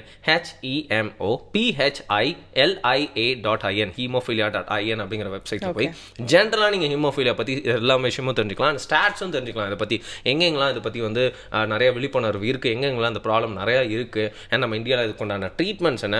ட்ரீட்மெண்ட்ஸ்னால் உங்களுக்கே தெரியும், ஒரு நாளும் பார்த்தீங்கன்னா நிறைய டெவலப்மெண்ட்ஸ் வந்துட்டே இருக்குது. ஸோ எல்லாருக்குமே கிடைக்கிற மாதிரியான ட்ரீட்மெண்ட்ஸ்லாம் இருக்குது. அதெல்லாம் பற்றி தெரிஞ்சுக்கணும் அப்படின்னா ஹீமோஃபிலியா.in. ஸோ வந்து நான் இது மேலே இதை பற்றி சொல்கிறதுக்குலாம் எதுவும் இல்லை. ஹீமோஃபிலியாவோட ட்ரீட்மெண்ட் அண்ட் ஹீமோஃபிலியாவோட லெவல்னா ஹீமோஃபிலியா பார்த்தீங்கன்னா ஜென்ரலான ஃப்ரீக்வெண்ட்லி ஆஸ்க் கொஸ்டின்ஸ், சந்தேகங்கள் எல்லாத்தையும் போயிட்டு இதில் வந்து கிளாரிஃபை பண்ணி. Okay, super. ஸோ இப்போதைக்கு மக்களை பொறுத்த வரைக்கும் வந்து பெருசாக ஒரு டீடைல்டாக ஒரு எக்ஸ்பிளனேஷன் கொடுக்கறதுக்கு பதிலாக ஒரு டேர்ம் வந்து இன்ட்ரடியூஸ் பண்ணி வச்சிட்டோம் அப்படின்னாலே போதும். அது மட்டும் இல்லைங்க, இப்போ ரியல் லைஃப்ல பார்த்தீங்கன்னா நிறைய பேர் ஹீமோஃபிலியால அஃபெக்ட் ஆயிருப்பாங்கல்ல, அவங்களோட பாசிட்டிவான ஸ்டோரிஸ் கூட இருக்கு. S, super. ஸோ வந்து இந்த டேர்மே வந்து இன்னைக்கு அடிக்கடி அதிகமாக வந்து ஸ்ட்ரெஸ் பண்ணினாதான் கண்டிப்பாக இன்னைக்கு நிறைய பேர் வந்து சர்ச் பண்ணுவாங்க. இந்த ஷோ மூலமாவே உங்களுக்கு ஓரளவுக்கு ஒரு ஐடியா கிடைச்சிருக்கும் அப்படின்னே சொல்லலாம். அட்லீஸ்ட் தனக்கு வராட்டாலும் தனக்கு ஃப்ரெண்ட்ஸாக இருக்கட்டும், இல்லை மேம் சொன்ன மாதிரி ஒரு ஸ்கூல்ல இருக்கட்டும், ஒரு ஆர்கனைசேஷன்ல ஒரு எம்ப்ளாயா வராங்க அப்படின்னா அவங்களை எந்த அளவுக்கு நம்ம சப்போர்ட் பண்ணணும். நமக்கு வந்து பெருசா அவங்க வந்து ஹெல்ப் பண்ண போறது கிடையாது, பட் அவங்களோட கஷ்டங்களை அட்லீஸ்ட் புரிஞ்சு நடந்துக்கிட்டோம் அப்படின்னாலே ஒரு பெரிய விஷயம் அப்படின்னே சொல்லலாம். எக்ஸாக்ட்லி. ஹீமோஃபிலியா.in அப்படிங்கிற வெப்சைட்டை இவங்க தான் கண்டுபிடிச்சாங்க அப்படிங்கிற மாதிரி பேசிட்டு இருக்காங்க இல்லையா? இவங்களை நம்ம பாராட்டியே ஆகணும். இந்த வருண் பையனும் பாராட்டியே ஆகணும். அண்ட் இனிய வேண்டிய ஷோ பற்றி அதான் 4 விஷயம் சொல்லி ஆகணும் அப்படின்னு நீங்கள் நினச்சிங்கன்னா feedback@pudiyugam.tv அப்படிங்கிற மெயில் அடிக்க உங்களோட ஃபீட்பேக்ஸ்லாம் அனுப்பிடுங்க. ஃபீட்பேக்ஸ் அப்படிங்கிறது வந்து உங்ககிட்ட நாங்கள் பாராட்டுக்களை வாங்குறதுக்காக மட்டும் சொல்கிறது இல்லை, நீங்கள் சொல்கிற ஐடியாஸ் அண்ட் சேஞ்சஸ்லாம் வந்து நம்ம ஷோட இம்ப்ளிமெண்ட் பண்ணோம் அப்படிங்கிறதுக்காக. ஏன்னா இது எங்கள் ஷோ இல்லை, நம்ம ஷோ. ஓகே, ஸோ ஒரு வேளை என்னாலும் ஆன்லைன் போக முடியலையே, நான் எப்படிடா இந்த கருத்துக்கள் எல்லாம் உங்ககிட்ட பதிவு செஞ்சு ஆகுறது அப்படின்னு நீங்கள் வந்து யோசிச்சுட்டு இருந்தீங்க அப்படின்னா கவலையே பட வேண்டாம். ஸ்க்ரீனில் தெரியுற இந்த அட்ரஸ்க்கு உங்களுடைய கடிதங்களை கூட நீங்கள் எழுதி அனுப்பலாம். நாங்கள் வந்து சுவாரஸ்யமாக உட்காந்து படிப்போம். அந்த டால் ஃப்ரீ நம்பருக்கும் கால் பண்ணி உங்களோட ஃபீட்பேக்ஸ்லாம் வந்து ரொம்ப ஈஸியாக பதிவு பண்ணுறேன். அந்த 3 வழியில் ஏதாவது ஒன்று யூட்டிலைஸ் பண்ணி உங்களோட ஃபீட்பேக்ஸை கண்டிப்பாக அனுப்பிடுங்க. அண்ட் திருப்பியும் நாளைக்கு ஒரு யூஸ்ஃபுல்லான விஷயத்தை வந்து உங்ககிட்ட சொல்கிறதுக்கு இப்போ ஹோம் ஒர்க் பண்ண போகிறோம். புதிய FM ஸ்டேஷனில் இது இனியவை இன்று வித் வருண் அண்ட் ராஜி.